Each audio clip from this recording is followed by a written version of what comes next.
বিএনপির মহাসচিব মির্জা ফখরুল ইসলাম আলমগীর উনি বলেছিলেন যে এই আন্দোলনের সাথে আমাদের সম্পর্ক নাই, এটা ছাত্রদের আন্দোলন।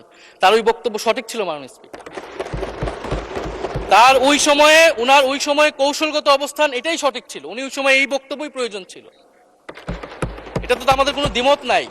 মাননীয় স্পিকার, আমাকে ডিজিএফআই, ডিবি, এসবি, বাংলাদেশের হেন কোনো গোয়েন্দা সংস্থা নাই যারা আমাকে ইন্টারগেশন করেছে, টর্চার করেছে এবং একটা কথা বারবার বলানোর চেষ্টা করেছিল যে এই আন্দোলন বিএনপি জামাতের আন্দোলন, যারা আগুন লাগিয়েছে তারা বিএনপি জামাতের সন্ত্রাসী। এটা একবার তোমরা শুধু বলো।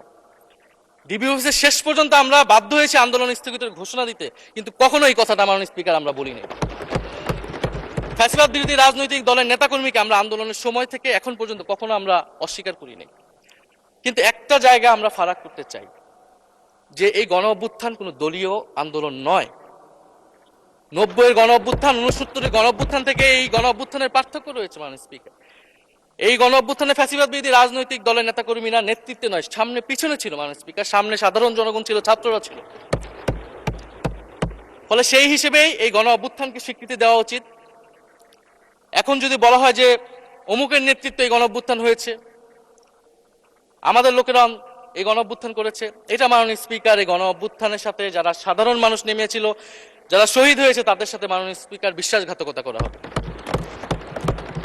ফলে জুলাই গণ অভ্যুত্থানে সকলের অংশগ্রহণ ছিল। হ্যাঁ, আমাদের অনেক মত পার্থক্য। জুলাই গণ অভ্যুত্থানের পরে আমাদের রাস্তা আলাদা হয়ে গেছে আমরা মনে করি রাজনৈতিকভাবে, কিন্তু গণ অভ্যুত্থান আমরা একসাথেই করেছিলাম মাননীয় স্পিকার।